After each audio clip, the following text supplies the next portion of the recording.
Hello, everyone. As we begin this program today, showing you the inside of the RBC Convention Center in downtown Winnipeg, the site of the NDP National Convention, the start of which will be in about 15 minutes' time as we take a look at the delegates right now registering for the event. Over the next 3 days, the New Democrats, the federal party, will be meeting here in Winnipeg, talking about policy, also to announce a new leader come Sunday. Hello, everyone. I'm Michael Serapio. Thank you for joining us here on CPAC. Ici Marc-André Cossette, merci beaucoup de vous joindre à nous pour cette couverture spéciale du congrès du NPD qui débute à Winnipeg. Évidemment, un moment charnière pour la formation de centre-gauche qui cherche à regagner sa place sur l'échiquier politique à la suite de la défaite cuisante lors des dernières élections fédérales au mois d'avril. Un parti en pleine reconstruction qui se cherche un nouveau chef ou une nouvelle chef et justement, ce congrès culminera dimanche matin avec l'annonce du nouveau chef ou de la nouvelle chef. Et bien sûr, CPAC vous offrira une couverture complète tout au long de la fin de semaine.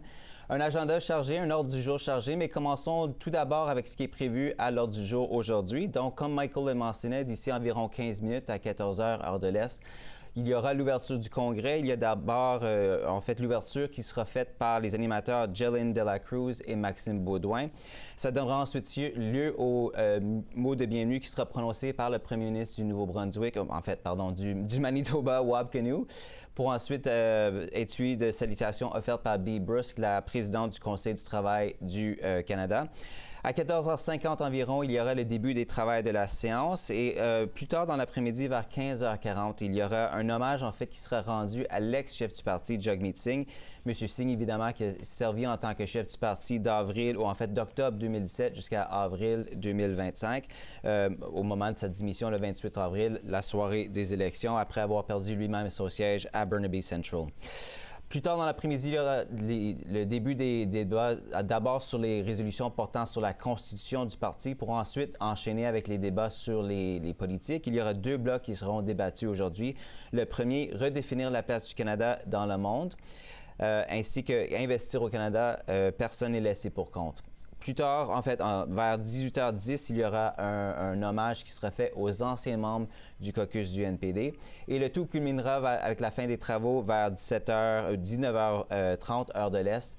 Le tout reprendra demain matin à 10h30. So a very busy day, as Marc-André has laid out for us on this very first day of the gathering of the NDP. Again, starting in earnest at around 2 p.m. Eastern time, so we will be counting down to that.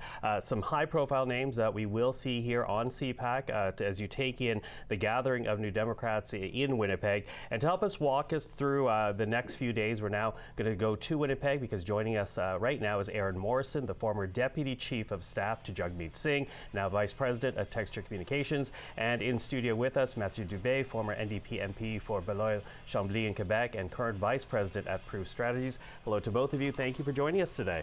Thanks for having us. Listen, Aaron, I'm going to begin with you. Given the position you had with Mr. Singh's office, I'm wondering how delegates are feeling today, whether it's a measure of trepidation, perhaps a bit of anger as to where the party finds itself, because Abacus Data, for example, came out with new numbers today, essentially saying that nearly half of Canadians do not see the party as being relevant anymore. So it does make me wonder about how delegates are feeling right now as this convention gets underway. Well, a party needs a leader to be relevant, and we're about to get one. So I would say the feeling here in Winnipeg in the room is one of anticipation. Delegates are excited. We're about to hear from Wab Kinew, which is a very popular figure in the NDP, and we're now just a weekend away from finding out who the new leader is. So I wouldn't say trepidation, definitely not anger. What I'm feeling here is lots of excitement and lots of anticipation. Lots of anticipation, and as you say, we are going to be hearing from Wab Kinew in a bit, but I think throughout this whole weekend, Marc-André, we will be asking how New Democrats are feeling, because the numbers are not encouraging right now. Non, c'est ça. Vous avez évoqué ce dernier sondage d'Abacus Data, mais il y a eu un autre sondage qui a été publié plus tôt cette semaine par l'Institut Angus Reid. Lui, en fait, ce qu'a fait, ils ont sondé des électeurs qui, au cours des 10 dernières années, donc entre 2015 et 2025, ont à un moment donné voté pour le NPD. Les chiffres sont pas très encourageant non plus pour les membres du parti, malheureusement. 44 des répondants étaient incapables de nommer un seul candidat ou candidate à la direction du parti. Mathieu, qu'est-ce que ça vous dit non seulement sur la course qu'on a connue jusqu'ici, mais aussi sur les défis qui attendent le nouveau ou la nouvelle chef du parti? Je suis peut-être moins. C'est sûr que c'est pas positif, mais je suis moins découragé qu'on pourrait penser par ce chef-là. Et une des raisons principales, c'est qu'il y a quand même. Il y a quand même des gens qui connaissent les candidats, mais surtout parce que la priorité des candidats, de celui ou celle qui sera élu chef du parti, c'est pas de rejoindre tous les Canadiens dès le départ. Il y a quand même une reconstruction qui doit être faite. Regagner le statut officiel de parti reconnu à la Chambre des communes, par exemple. Donc, de vraiment cibler des circonscriptions clés pour faire élire des députés. Et dans ce sens-là, je pense que la priorité, le jour 1, c'est pas de se faire connaître par tout le monde puis d'être aussi connu que le premier ministre ou même le chef de l'opposition officielle, qui est là quand même depuis près de 4 ans et qui est député depuis encore plus longtemps que ça. Mais surtout de se concentrer sur les endroits où le NPD réussit bien, où il y a peut-être un gouvernement provincial, où il y a eu des députés dans le passé et trouver des candidats d'envergure qui pourront se présenter à cet endroit-là. Donc, c'est certain que c'est pas positif, mais il ne faut pas se décourager face à ça pour la personne qui sera élue chef au courant de la fin de semaine. You know, let me pick up on that point, though, because whenever a party has a leadership vote, part of it is to help sell the party, help increase the profile of the party. And I'm going to circle back to what Marc-André was touching on, because it doesn't seem to have been the case with this leadership run. We've had voting now for about 2.5 weeks. And when Angus Reid was asking those questions, it wasn't just to a general Canadian audience. The Angus Reid surveyed 1,000 voters who had voted NDP in the past 4 elections. So this is arguably the base of the NDP, and a great number of them not knowing, one, who the candidates were running for leadership, and 2, who would actually be best for the party. Isn't that a problem for the NDP right now? It's going to be a challenge for sure, and I think the fact that the party doesn't have official party status in the House of Commons definitely diminishes the voice and the ability to offer that, and it's right now it's badly needed, that progressive alternative in federal politics. And so I think that's why you've heard all the candidates be realistic about what the next step is. I certainly appreciate the point that, you know, that those numbers also reflect what can happen locally in specific ridings that the new leader will want to target. But it's reflective of a constant challenge for the party. There are few, if any, safe NDP seats in the country. It requires a lot of hard work, and that's never something that New Democrats have shied away from. And it's also been based on strong candidates who've become very good MPs, sometimes to the detriment of the party, where the candidate or MP's brand has almost eclipsed the party, and that's posed challenges as well. But that's why I think the new leader will have a responsibility and a challenge to find those strong candidates who can run in ridings, take one step at a time, win those ridings, get official party status, and then go from there. You know, I realize it's perhaps a dubious comparison in this state of things to talk about Jack Layton, but the fact is that his numbers weren't great either when he became leader, and obviously there was elections where there was growth, progressive growth over time. What happened in 2011 didn't happen overnight. Now, we don't know if we'll see that, so I know some folks will be saying, well, that's an exceptional circumstance, but what it says to me is that if you work hard, find the right people, and target the right ridings, you can grow progressively, over elections and find success that way, and I think that's the recipe here. If you don't mind, I'm going to actually, Aaron, I want to bring you in on what we just heard from Matthew, though, because when he references Jack Layton in 2011, what preceded that was a whole decade, 2 decades of the NDP being in the wilderness. You had the leadership of Audrey McLaughlin, you had the leadership races that came afterwards. What does that mean about the immediate future for this party? Matthew talks about rebuilding, but is it rebuilding in the wilderness for the next 20 years? I think it's instructive to talk about Jack Layton. Jack didn't have a seat when he became leader. Nobody knew who he was when he became leader. He was not a household name, and the party was about where we are now in terms of our polling.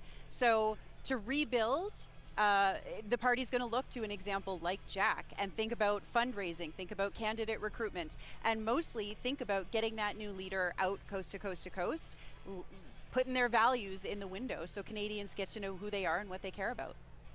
Mathieu, vous avez évoqué l'importance d'aller regagner des sièges, mais encore faut-il avoir le message pour aller attirer les électeurs. Évidemment, le message va dépendre du chef ou de la nouvelle chef qui, ultimement, est élu à la tête du parti. D'après ce que vous avez entendu tout au long de la course, est-ce que vous avez l'impression que peu importe qui est élu, va vraiment pouvoir rassembler la base du NPD? Parce que justement, il semble avoir des visions assez... les différences sont assez marquées entre si on veut mentionner par exemple Avi Lewis ou Heather McPherson, c'est des visions très différentes de l'avenir du parti. Et on se pose quand même la question à savoir si l'un ou l'autre vient à devenir chef, s'ils vont vraiment réussir à garder toutes les différentes franges du NPD au sein si en fait, il va réussir à les unir. C'est un vrai défi et c'est pour ça que je vais être très attentif dimanche et les jours qui vont suivre parce que, à mon humble avis, la première chose que le ou la nouvelle chef devrait faire, c'est de parler justement à des gens qui ont réussi à se faire élire. Donc, on va entendre le premier ministre Wab Kinew en fin de semaine. On a le premier ministre David Eby en Colombie-Britannique. On a aussi des gens qui ont servi, qui sont plus en poste, mais on pense à Mme Notley, par exemple, en Alberta, qui a été première ministre. Donc, on a des gens qui savent qu'est-ce qu'il faut faire pour réussir politiquement. Et donc, le lendemain de la victoire de la personne qui sera élue, je pense qu'il faut se référer à ces gens-là pour mieux comprendre de quelle façon on peut jongler ces visions différentes, parce que c'est vrai qu'il y a des tensions qui existent au sein du parti.